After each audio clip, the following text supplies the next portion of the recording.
Convidar agora o nosso irmão Jorge Alahá para fazer a sua apresentação para todos nós.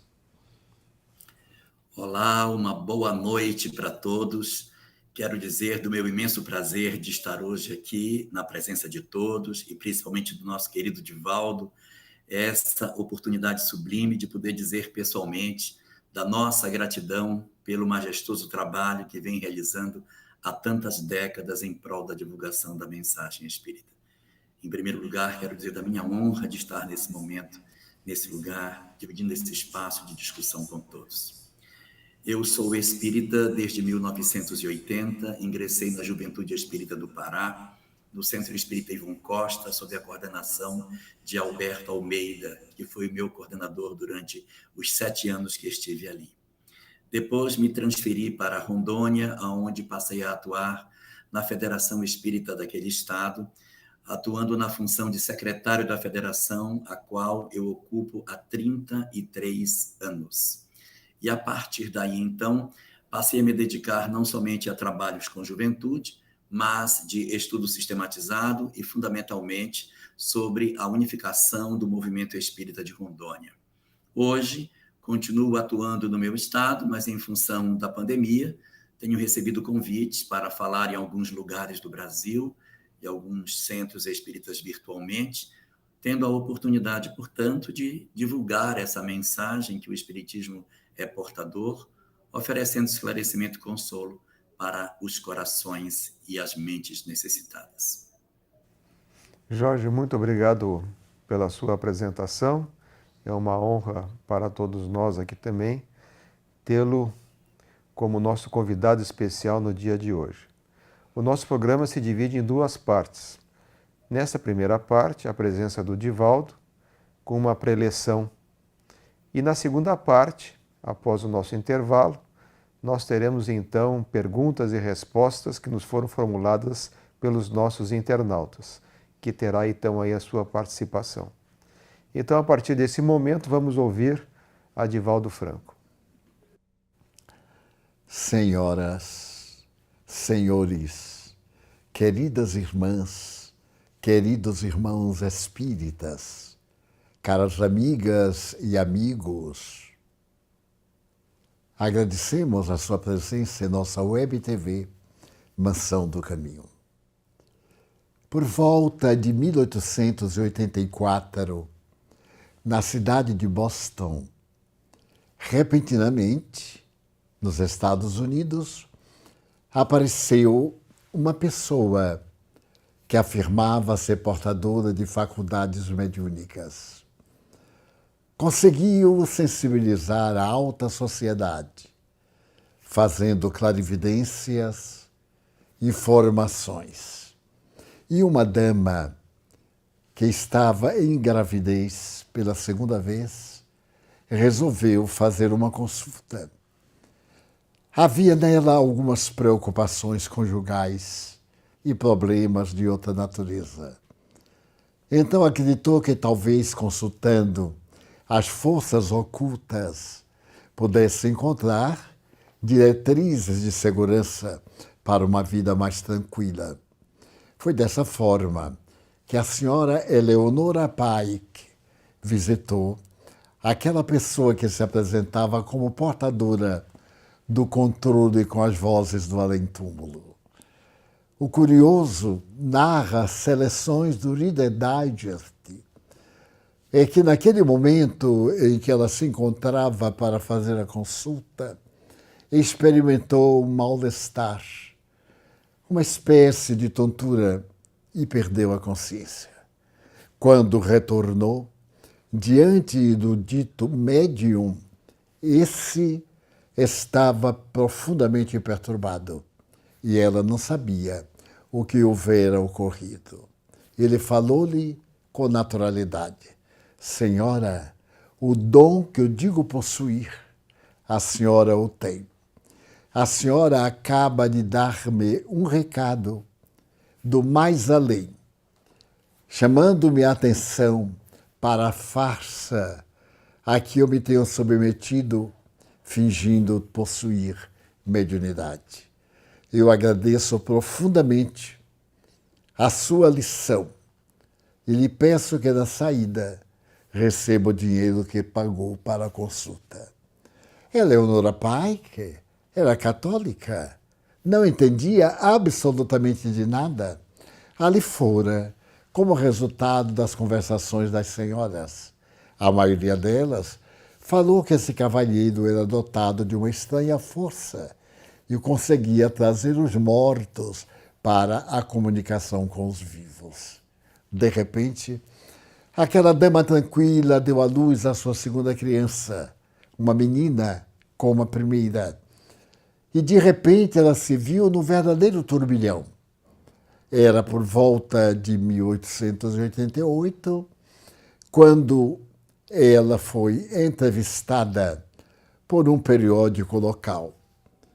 Isso porque, numa daquelas reuniões em que apenas iam as senhoras, estava uma dama que pertencia à Sociedade Burguesa de Boston.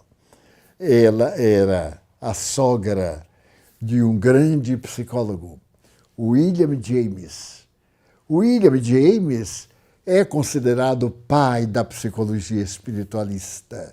De alguma forma, ele é o idealizador da denominada psicologia transpessoal.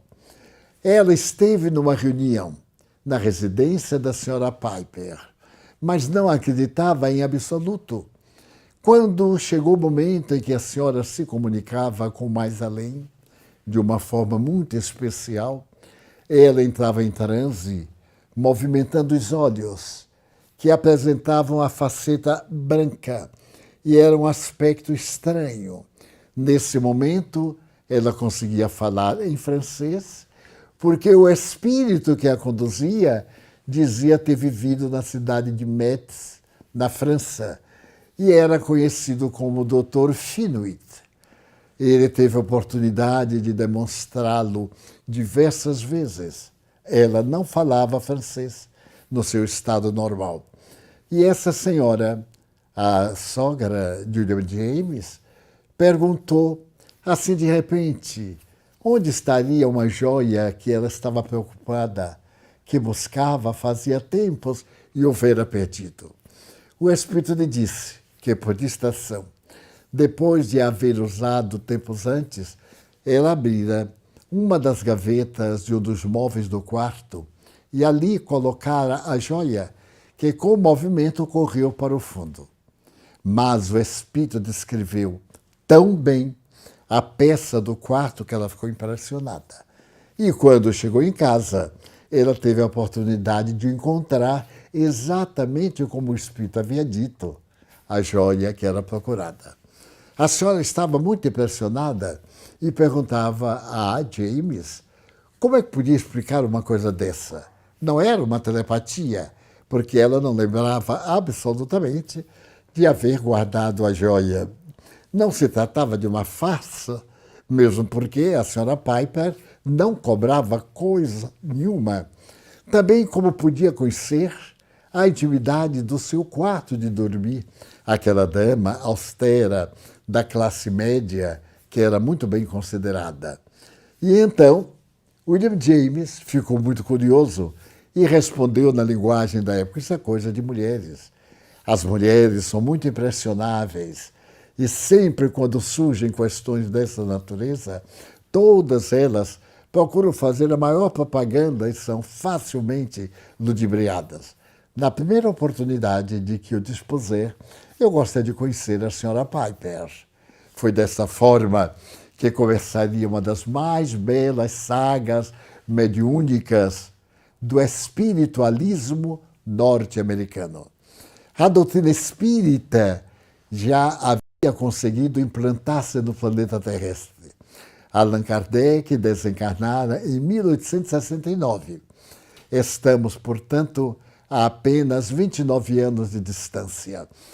As obras gloriosas do Espiritismo na literatura, nas letras, já estavam traduzidas ao inglês e muitas delas percorriam os Estados Unidos. Mas a grande realidade é que ali o nome era dado de New Spiritualism. Não era a denominação de Espiritismo, conforme Allan Kardec denominara. A religião predominante era de natureza protestante, evangélica, e não era muito difícil das pessoas somarem às suas crenças, já que aceitavam a imortalidade da alma, a comunicação dos espíritos. Foi um momento de efervescência em toda a pátria do tio Sam.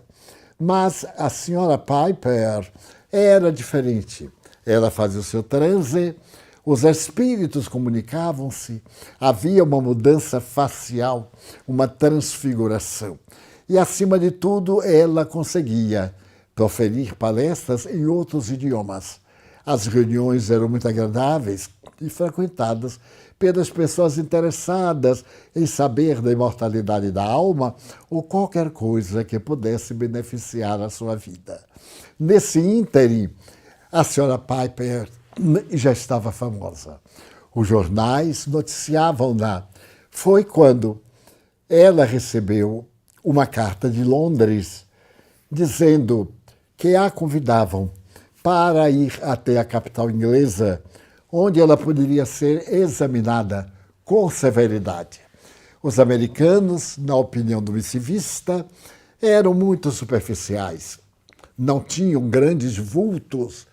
O espiritualismo na Inglaterra havia crescido muito, as sociedades multiplicavam-se.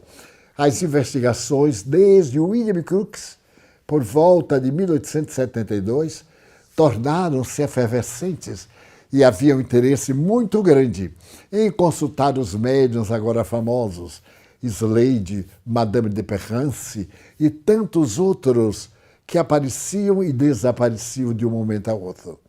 A senhora Piper, casada, mãe de família, ficou muito embaraçada com a situação.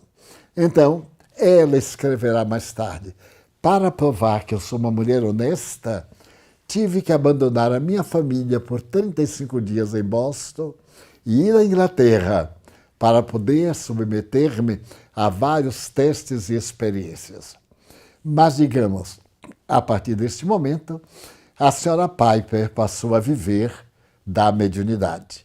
Ela se tornou uma profissional, como era e ainda é muito comum em alguns países europeus, capitaneados pela Inglaterra, Estados Unidos e outros.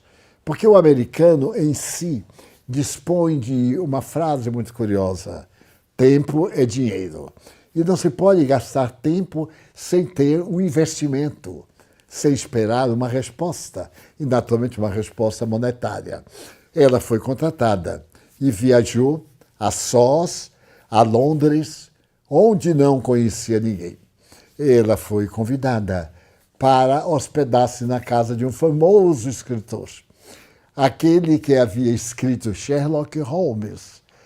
E então, para ela, era uma grande honra. Por sua vez, o célebre escritor tomou as providências compatíveis com a experiência que ia ser realizada pela Sociedade Britânica de Estudos Psíquicos. Tirou das paredes todos os quadros que se apresentavam como lembranças de pessoas honradas que foram pintadas. A Bíblia, onde se anotavam o nome das pessoas, dos recém-nascidos, colocavam a data de nascimento e de óbito, foi trancada cuidadosamente dentro de um cofre. E outras providências. Os empregados já antigos foram dispensados e foram contratados empregados que não conheciam de maneira nenhuma a família. Ela chegou, foi muito bem recebida. E, curiosamente, conforme o diário que ela vai apresentar mais tarde, bem mais tarde, ela dirá que em apenas 40 dias ela conseguiu fazer 82 reuniões mediúnicas para comprovar a saciedade aos investigadores convidados pelo eminente escritor, a fim de a investigarem na intimidade das suas possibilidades. Ela conseguiu deslumbrar aqueles que se acercavam. As comunicações eram de uma autenticidade que o The Times de Londres dedicou uma edição as pesquisas com a senhora Eleonora Piper. E quando ela voltou, a Boston já era famosa. Os jornais americanos haviam feito divulgações da sua temporada na Europa, especialmente na Inglaterra, e ela agora era vista de uma maneira muito especial. As reuniões eram todas controladas pelo seu marido, por amigos, como também os salários que ela pedia, pelo tempo que se dedicava aos investigadores, ficava inteiramente às suas ordens, claro, acompanhada pelo esposo, para poder demonstrar que era um autêntico. O mais surpreendente, porém, é que a senhora Eleonora Piper não acreditava nas comunicações espirituais. Ela dizia que eram sonhos, eram estados sonambúlicos. Ela não tomava parte, ela não sabia o que acontecia. No seu transe sonambúlico, absolutamente inconsciente, ela não guardava deles a mínima ideia. E então, Seleções do Reader Digest, quando escreve a biografia dessa mulher admirável, dá um detalhe surpreendente. Numa pequena praça da cidade de Boston, uma senhora idosa de cabelos brancos está acompanhada de uma dama que é praticamente uma enfermeira que a ajuda. Aquela senhora está com uma surdez impressionante. O campanário da igreja pode tocar nos tons mais elevados e ela, mergulhada no seu silêncio, não tem ideia do que se está passando. E Seleções diz, no entanto, essa dama extraordinária abalou o mundo americano com as vozes que escutavam do mais espiritual. Curiosamente, as experiências tornaram-se cada vez mais impressionantes. O jovem advogado frequentava essas reuniões. Ele era bostoniano e era um advogado ilustre. Jovem ainda, ele desencarnou. Depois de desencarnado um mês, ele apareceu na reunião, incorporando na senhora Piper. Aquilo provocou uma tranquilidade, uma alegria muito grande nos frequentadores habituais. Porém, a família ficou sensibilizada de forma negativamente, porque não desejava que o nome do seu parente fosse agora colocado com as questões espiritualistas, com essas coisas do mais além, e ameaçou de processo. Ela explicou que não tinha nada com isso. A coisa ocorria sem a sua vontade, mas quanto a ser autêntico não havia dúvida, porque ela jamais teve a oportunidade de procurar informação com qualquer pessoa, encarnada ou não. E lembrava que durante o período em que esteve na Inglaterra, 2 agentes da Scotland Yard acompanhavam-na a uma loja para fazer compras, a um passeio pelo parque, a uma visita a uma exposição. Ela estava sempre acompanhada de 2 policiais adrede contratados. E em Boston, ela estava sendo vigiada por todo mundo que a conhecia. Então ela pedia que a família fizesse uma experiência, que fosse à sua casa, ou ela seria levada à casa em que viveu o rapaz, e poderia dar as informações compatíveis. A família resolveu fazer um teste curioso.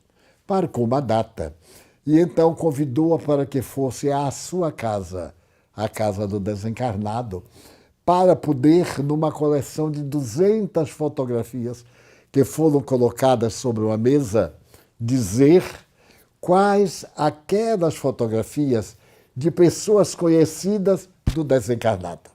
Era um desafio. A família recolheu fotografias de amigos, de parentes, de conhecidos e desconhecidos e mesclaram. E sobre a mesa colocaram todas as 200 fotografias. A senhora Piper tomou a sua postura, os olhos voltaram-se para dentro e com o dedo ela apresentou 3 fotografias. Apenas 3 daquelas 200 pertenciam a pessoas que foram amigas do jovem advogado. O surpreendente é que eram absolutamente exatas. daquelas 200 pessoas, algumas que não eram dos Estados Unidos, foram apanhadas ao acaso, jamais tiveram qualquer contato com ele.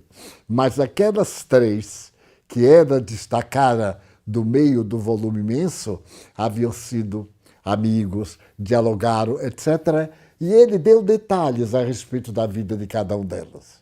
Então, chegou o momento capital. William James, com a sua grande fama de psicólogo, teve uma ideia: mandar buscar na Inglaterra um dos desmascaradores de médiuns mistificadores. Havia o Sr. William Bucket, que era extraordinário investigador. Sem dizer nada à Sra. Piper, ele entrou em contato com a Sociedade Britânica de Pesquisas Psíquicas e lá eles resolveram mandar esse investigador de uma maneira secreta. Ele veio sem que ninguém soubesse. William Crookes recebeu-o no porto, levou-o para sua casa. E ele ficou dentro da casa do pesquisador, psicólogo, sem que ninguém soubesse. No dia da reunião, ele pegava uma carruagem toda forrada de negro, usava uma máscara sobre a face, entrava na reunião sem ninguém saber, se via aquele estranho com uma face diferente e ouvia a reunião em silêncio. Numa dessas reuniões, veio um espírito e dialogou longamente com o estranho. Dizia ser seu pai. O estranho falava o mínimo possível, para que não se pudesse identificá-lo, talvez, pelo timbre da sua voz. Na 10ª reunião, o estranho tirou a máscara, mudou o aspecto da face e ajoelhou-se aos pés de Eleonora Piper para dizer que aquele com quem ele estava falando era, sem a menor sombra de dúvida, o espírito que da Terra havia sido seu genitor. É desnecessário dizer que Eleonora Piper passou a desfrutar do privilégio de ser a médium que mais foi investigada no mundo, desde 1888 até 1928. 40 anos ela foi investigada. Para se ter uma ideia, foram gastos com ela mais de $100 mil no século XIX. Nesse período desses 40 anos de investigação, as sociedades pagavam uma importância correspondente e jamais foi surpreendida em fraude. Nunca ela pôde ser detectada no menor erro, no equívoco, numa troca de datas ou de identificação pessoal. Eleonora Piper desencarnou idosa com mais de 80 anos, sem acreditar na imortalidade da alma. Ela dizia que gostaria sim de ver, de ouvir-se, mas naquele tempo, obviamente, não havia os aparelhos delicados de que hoje dispomos para gravar voz, imagem e etc. E desencarnou deixando uma lista abençoada de fenômenos provando a imortalidade da alma. Por quê? A criatura humana tem tanto interesse em buscar provas repetidas. Porque em toda parte em que o fenômeno espírita se apresentou, cientistas de nomeada logo buscaram o meio de averiguar se tratava de fraude por causa dos mistificadores, que são encontrados em todo e qualquer movimento. Uma ideia nova, um empreendimento, ou qualquer uma coisa que sensibilize a sociedade, logo é imitada de uma forma chã, vulgar. Isso levou Friedrich Nietzsche a dizer que toda ideia é logo prostituída quando cai no sabor da sociedade. As pessoas temos o hábito de adulterar, de procurar modificar, de trazer informações que não correspondem à realidade. E este grande mal perverte muitas vezes aquilo que é legítimo. A Europa nos apresenta uma folha de fenômenos mediúnicos dos mais notáveis, desde as experiências de Slade. Era um jovem médium que foi pesquisado muito pela Sociedade Parisiense de Estudos Espíritas, em Londres, pela Sociedade de Pesquisas Psíquicas, em Estocolmo, em Berlim. Esse médium Slade esteve diante do grande pai da fisiologia humana. E ele, com o carisma, Prêmio Nobel de Fisiologia, ao examiná-lo detidamente, ficou sem encontrar uma hipótese para negar os fenômenos de Slade. Mas ele havia notado uma coisa: Slade não apenas dava mensagens intelectuais, também mensagens físicas materializadas. E ele percebeu que Slade era uma pessoa um pouco covarde, não sabia enfrentar a dor. E Slade possuía na cabeça, no couro cabeludo, uma protuberância feita de uma massa. E essa massa era muito delicada, aquele siso era mole. Que fez Charles Richer? Pegou ácido sulfúrico. Antes hipnotizou Slade. E depois fez uma cirurgia no cisco daquele com o ácido sulfúrico até encontrar a sua raiz e raspou-a do couro cabeludo. Slade acompanhou tudo aquilo naturalmente, sem demonstrar o menor sinal de sofrimento, sem apresentar qualquer esgar. Quando terminou, Charles Richer despertou e ele começou a urrar de dores do ácido sulfúrico que havia destruído lentamente aquela calcificação que se encontrava no seu couro cabeludo. Slade deu as provas mais retumbantes. E outros médiums admiráveis, como a jovem menina de 19 anos, casada com o filho do general Noel. O general Noel era uma personalidade muito famosa na França, nessa época, 1880, 85, e ele tinha uma situação privilegiada na Argélia, em Argel, era governante.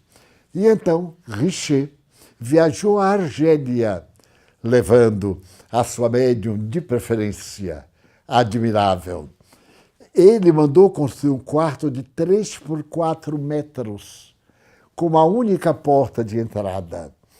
E ali ele se reunia, a jovem médium, ele, o esposo dela e o pai. Eram, portanto, 5 pessoas. Uma única porta. E ela fazia as materializações mais impressionantes. Principalmente de um árabe que dizia ter morrido no deserto. Ele era um peregrino do deserto chamado Beni Boa. Era impressionante como aquela jovem frágil, ali empurrada por detrás de uma cortina, eliminava ectoplasma, a energia pelos orifícios naturais da face, e compunha um homem com a indumentária pesada, com barba, e que falava um dialeto que nenhum dos presentes conhecia. Richer ficou suspeitando que aquilo fosse um ardil, que ela tivesse entre as roupas alguma máscara, alguma coisa. E chegando ao espírito, puxou-lhe a barba para ver se era fixa ou se era uma impostura. E a médium à sua vista. Ele fotografou a médium, fotografou Beni Boa. Mas o mais interessante é que, para acabar qualquer dúvida, Richer riscou o solo, dividindo a sala. Na parte de lá, ficava a médium por detrás de uma cortina. E do lado de cá, as cadeiras com eles. E jogou talco no chão. Porque quando os espíritos materializavam, eles andavam. E se eles estivessem flutuando, é claro, não deixariam nenhuma marca no talco.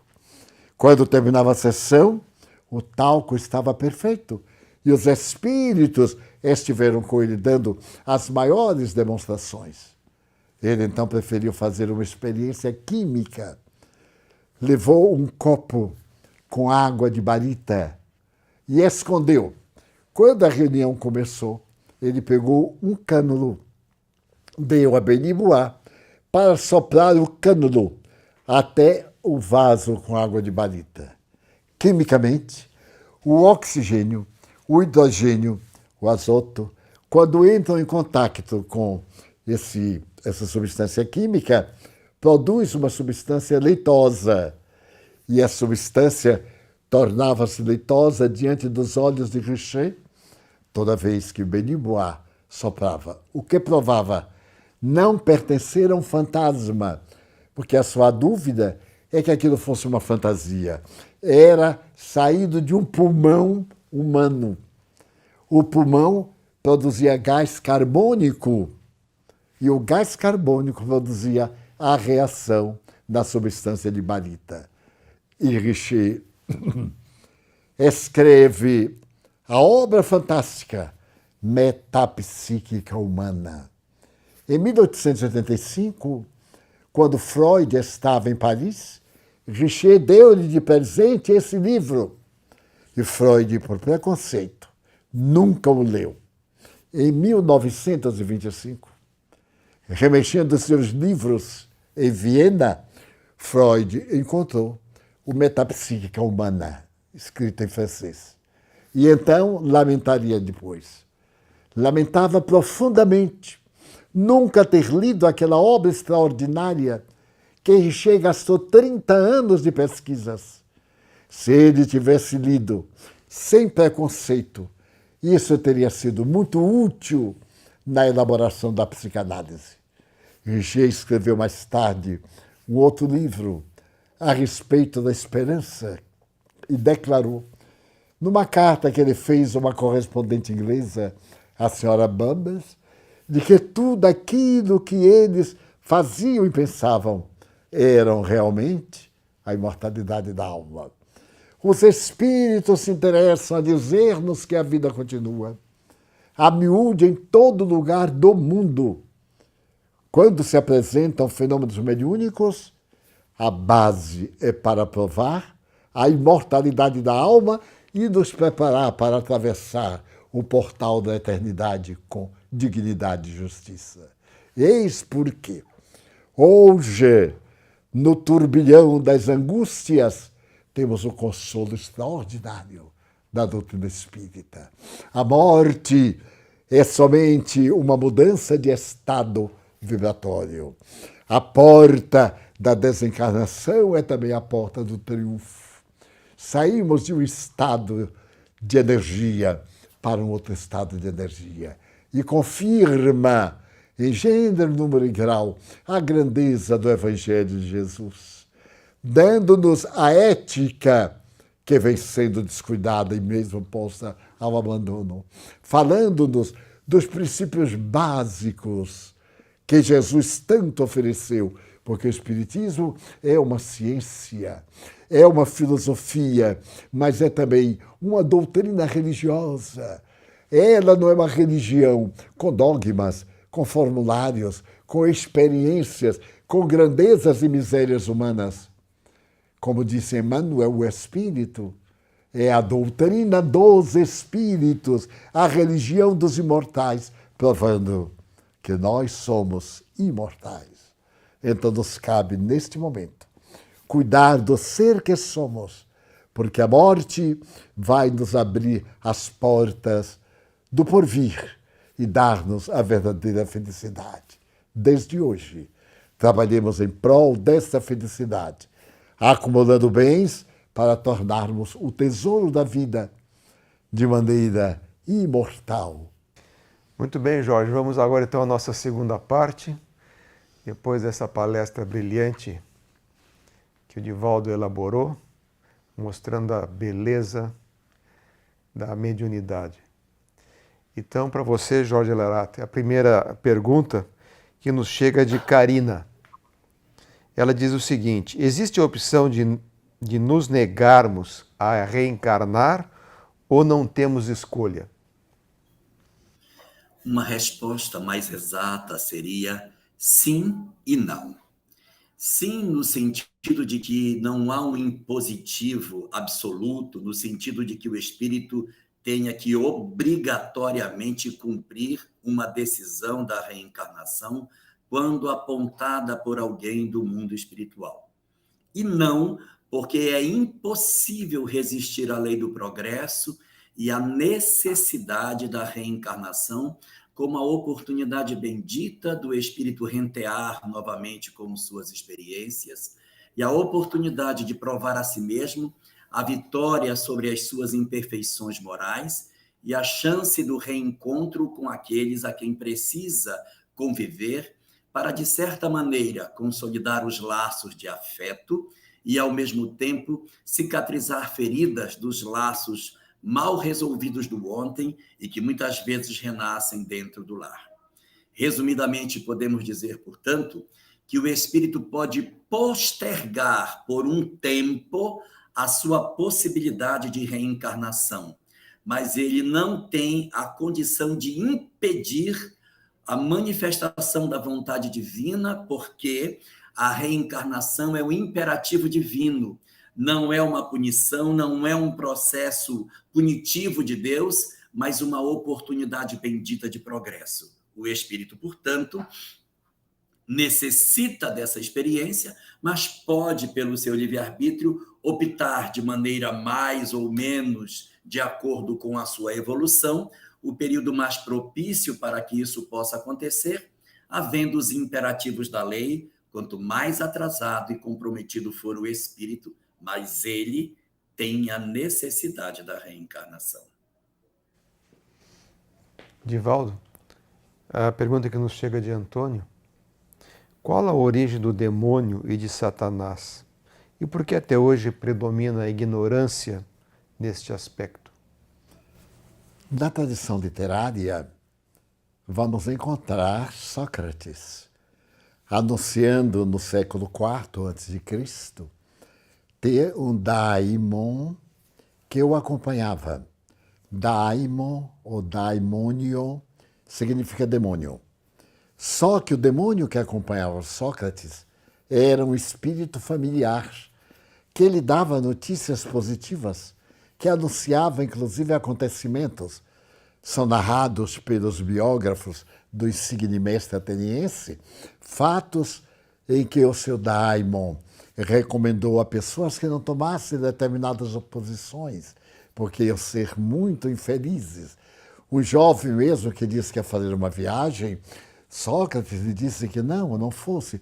O seu daimon disse-lhe que ele iria sofrer muito ao atravessar uma floresta. E assim, a palavra daimon passou para o cristianismo como sendo aquelas forças espirituais que a tradição bíblica denominavam como anjos maus, descendentes daquele que se rebelou contra Deus. Então, a palavra daimon passou a ser mais tarde traduzida para o latim com o significado pejorativo de demônio. O demonius significa o anjo mau que perdeu. E esse entrou no cristianismo como sendo as forças negativas que combatem a divindade e que parecem imitá-la em suas manifestações para poder vencer, não sei o que iria vencer, porque Deus é o Criador, seria também o Criador dessa própria força. Mas, em realidade, o demônio só existe na palavra. E o demônio socrático, o anjo bom, o ser familiar, esse sim existe. Jorge, uma pergunta que nos chega de Nelson. A condição de pobreza é sempre expiatória ou pode ter caráter missionário? À exceção da doença mental, todas as demais experiências humanas podem ser uma expiação, uma provação ou uma atividade de caráter missionário. Na obra Reflexões Espíritas, no capítulo 33, Existe uma mensagem de Viana de Carvalho que trata sobre a questão da pobreza como sendo não fruto de um processo expiatório da criatura humana, mas fruto do processo de exploração que pode acontecer nas sociedades modernas, nas quais determinados indivíduos que ainda são iniciantes no processo evolutivo integram as sociedades complexas das grandes cidades e acabam se tornando vítimas do processo exploratório daqueles que deveriam ser os seus orientadores na inserção desses indivíduos nas condições da sociedade moderna. Assim, portanto, esses que poderiam integrar a sociedade numa condição de classes mais simples, mas que, convivendo com aqueles que são mais experimentados, poderiam produzir, assim, o crescimento intelecto-moral desses indivíduos, acabam se tornando explorados por eles, gerando muitas vezes bolsões de miséria e antros de violência, que não são frutos de processos necessariamente expiatórios, embora nesses grupos possam existir aqueles que estejam nessa condição, mas são antes resultados do fenômeno provacional, dos quais os indivíduos explorados acabam sendo assim vitimados por aqueles que, motivados pelo seu egoísmo e seu orgulho, se utilizam das suas condições para explorar aqueles mais frágeis. E pode existir também as pobrezas, as situações de pobreza por circunstâncias missionárias,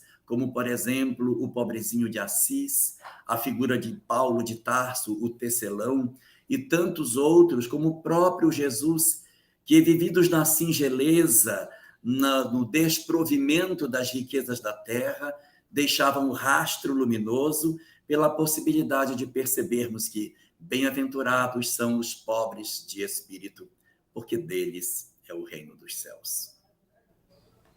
Divaldo, uma pergunta de Fátima. Na escala evolutiva, em que momento se dá a passagem de nossos corpos materiais para corpos mais fluídicos? À medida que vamos vencendo as paixões e passando a dedicar-nos à construção do bem, o nosso perispírito vai acumulando energias saudáveis que vêm do espírito na sua comunhão com o cosmo. E essa transformação é lenta, não é em determinado instante, há um golpe do destino.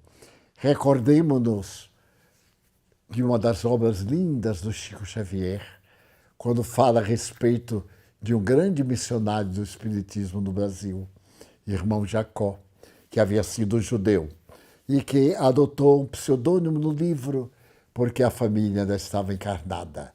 Voltei. Ele sempre que ia a qualquer atividade, acompanhado pelos mentores, ele aplicava passe, socorro e via as luzes que eram exteriorizadas pelos benfeitores espirituais. Certo dia, depois de muita luta, ele faz uma aplicação de passe e fica feliz de ver a luminosidade que se encontra nele. E o benfeitor aí diz, essa luz já é conquista dele, não era mais dos outros. A nossa evolução, a nossa mudança, a sutileza do perispírito está na razão direta da leveza moral do espírito que somos, no corpo brutal em que ainda estamos. Jorge, uma pergunta de George. Os espíritos ficam com a mesma aparência da sua última reencarnação até a próxima reencarnação? Mantém a mesma aparência? Tipicamente, existe uma certa tendência de o espírito apresentar fisicamente no mundo espiritual as características básicas daquelas nas quais ele se manifestava durante a última existência. Isso, de certa maneira, é uma regra geral, mas não se constitui um determinismo divino, até porque existem algumas condições que precisam ser consideradas. Ponto número 1. Indivíduos desencarnados muito jovens podem apresentar-se num curto intervalo de tempo como indivíduos adultos, mostrando que, embora ainda possam se dizer como sendo os mesmos que desencarnaram, mas rapidamente alcançando a condição diferente daquela que desencarnaram quando muito crianças. Situação número 2. Na obra O Céu e o Inferno, de Allan Kardec, quando retrata a figura de Monsieur Sanson, que era um dos integrantes da Sociedade Parisiense de Estudos Espíritas e que desencarna, ele aparece pouco tempo depois no grupo mediúnico ao qual pertencia, muito mais jovem do que ele havia desencarnado, apresentando uma característica bastante comum, que é o remoçamento, a possibilidade de você se apresentar mais jovem do que naquela idade que você teria desencarnado. Mas mesmo nessas circunstâncias, note que o indivíduo ainda está na mesma existência. Mas existem casos nos quais os indivíduos, por uma questão de evolução, pela capacidade que já possuem evolutiva, podem apresentar-se não mais com a mesma característica física da última existência, porque quem determina a forma do perispírito é a vontade do ser humano. E quando o espírito está desenfaixado das circunstâncias materiais sob as quais a existência humana os subjuga, por serem entidades mais elevadas, eles podem se apresentar com características distintas, porque possuem no corpo mental, ou seja, a imagem que fazem de si mesmo, uma representação diferente daquela que tiveram na última existência. Exemplos dessa circunstância encontramos na figura de Emmanuel, aquele que já teve tantas encarnações nas diversas obras de Chico Xavier e depois na própria história do Brasil mais recente, mas que prefere apresentar-se como o senador Publio Lentulus, por haver sido essa a encarnação na qual encontrou Jesus e, portanto, modela o perispírito dentro dessas conformações. E, coroando todas essas questões, na manifestação no alto do Monte Tabor, em que Jesus encontra-se com Moisés e Elias, importa considerar que Elias acabara de desencarnar como João Batista, mas preferira apresentar-se a Jesus como profeta Elias, Eliahu Hanavi, o profeta Elias dos judeus, e não como João da cidade de Ain Karim, o João o Batista. Divaldo, uma pergunta de Vitória. Como conquistar a saúde mental e a inteligência emocional? Através do esforço para melhor a cada momento, sem desistência, sem recuos. Qualquer esforço que fazemos cria um hábito, e é através do hábito bom, o hábito de bem pensar, as boas conversações, os esforços para a conduta reta, socialmente considerada nobre. Isso irá impregnando-nos e nós vamos mudando do nível espiritual e moral em que estamos para um mais elevado. O nosso coeficiente emocional muda, a sensibilidade faz-se muito mais sutil e delicada, à medida em que a nossa percepção da vida espiritual, num caso específico, se fez maior, iluminada. Os medos que antes nos acompanhavam cedem lugar à confiança e nós passamos a ter uma vida intelectiva, dinâmica, uma vida emocional tranquila e equilibrada. Por isso que Jesus nos diz, sois deuses. Então é necessário que nós mergulhemos no mundo íntimo e arranquemos essa presença transcendente do Pai, que está em nós, em germe, aguardando a nossa contribuição para poder atender o processo da evolução. Jorge, Isabel nos faz uma pergunta no seguinte contexto: o porquê da dor?